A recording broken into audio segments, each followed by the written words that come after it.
themselves.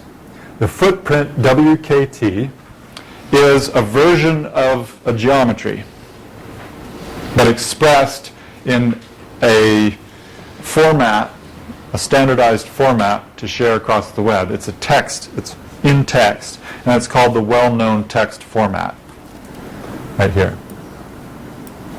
It's a way to share geometries. So now in the geospatial extension, we have the capacity to do more than point radius, if we have it. In fact, we could share both a point radius and a geometry at the same time for the same record, if we have it. So people who are able to use point radiuses could use that version. People who are able to use the polygons could use that version. Or even better, you could use the point radius attributes of the record to filter, to find the ones with a radius less than a kilometer, for example, and then choose those geometries, pick those polygons from the footprint WKT concept. As with the point radius, there is also a footprint spatial print.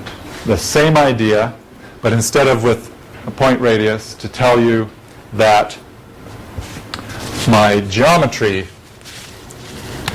is less specific.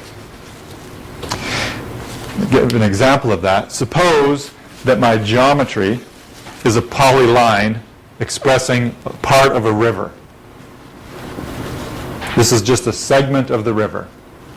And my footprint, WKT, expresses this as a geometry. But what I'm sharing with you is a bounding box.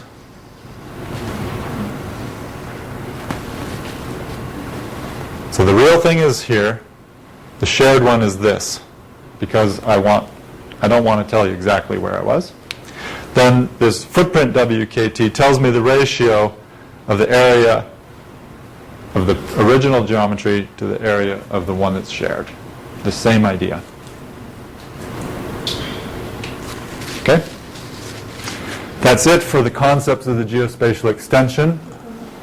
As we go forward with the exercises, try to be aware of which of these fields it is we're trying to share when we look at the spreadsheets, because this is the goal in terms of the big picture, is to be able to share these parts of the georeference with others. You'll notice that there are some things missing that we've been capturing, things like who did the georeferencing and when. It's not part of the geospatial extension. It's not. It could be in the future if people decide that that's important, but right now it's not. It's not captured. Any questions about that? Yeah.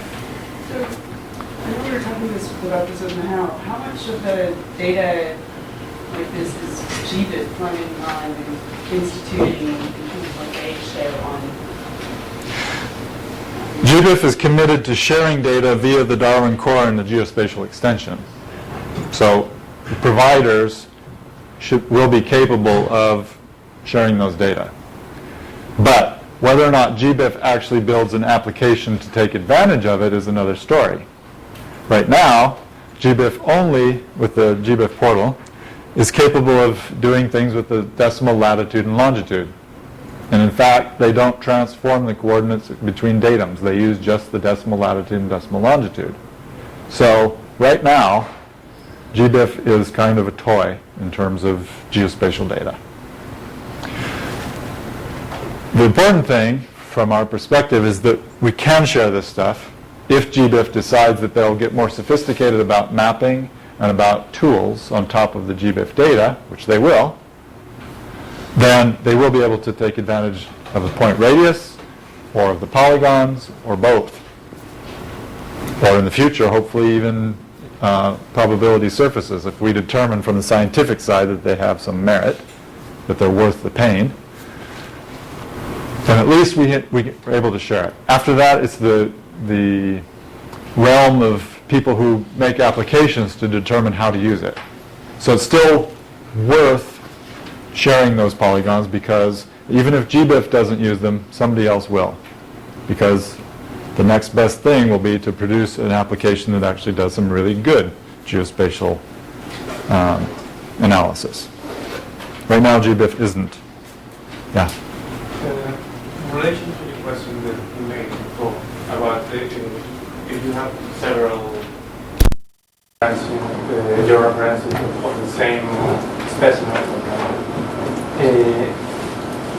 I don't understand the geospatial extension to Darwin curve relates one-to-one with one specimen, or is you can have several already with this extension, several georeferences? Good question. Because the Darwin and meant to be, there can be only one georeference associated with one observation or specimen record. And so you would not be able to share all of the versions in this way. Answering to this question, you still need to select one of them. You must provide the accepted one. It doesn't, and because we have the capacity to store the point radius and the shape, you can share either one or both. They don't even have to look the same. So in that way, you could kind of cheat and provide two georeferences because they're two different forms of the same georeference, but not really a history. The history could be related with the global identifier, maybe? Yes. Could be related with the global identifier.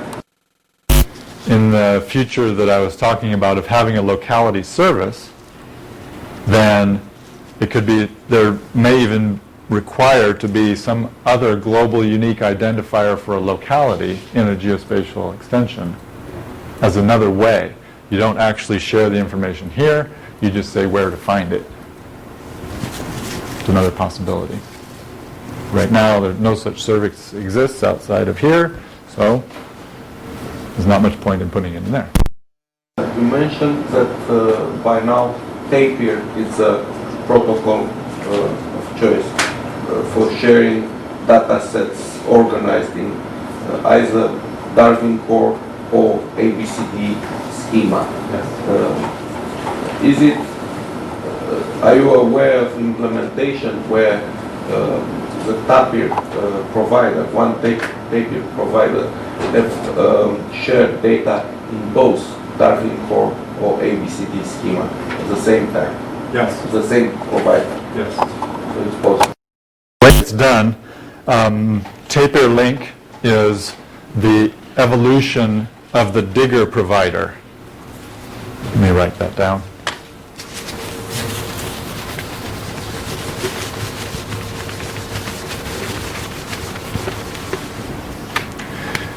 So, Tapir Link.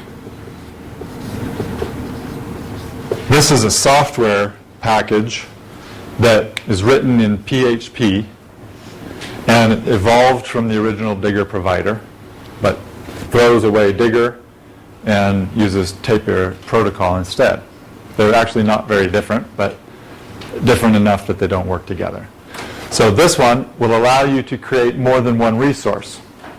So underneath a Tapir Link provider, you could have my database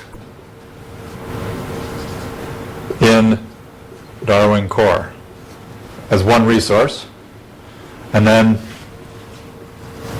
my database in ABCD under the same software. And from these, the same data, but there's a different mapping in each one. This one maps to Darwin Core and extensions, this one maps to ABCD. And the same provider, one piece of software can do both. More than that, or more tricky than that, is that suppose that you had only the one resource for ABCD. Because ABCD is rich and contains all this information that's also in the Darwin Core, users of your resource can query this database and say, please return the data in the Darwin Core format. Same way if you had only this one. If you had only the Darwin core format, you could query this and say, give me back something that looks like ABCD. Now, those aren't going to be equal because there are concepts missing here that are found here. There's structure here that's not found here. But it gives us flexibility to have both views of the world, to have rich data if we want to, or simple data if we want to, without making more work for the people who install TaperLink on their computers. And that's overall the goal, is to make it easiest for the providers, most flexible for the users. So I think that's the big contribution of TaperLink, to make the world less chaotic, first of all, and then less work for the providers.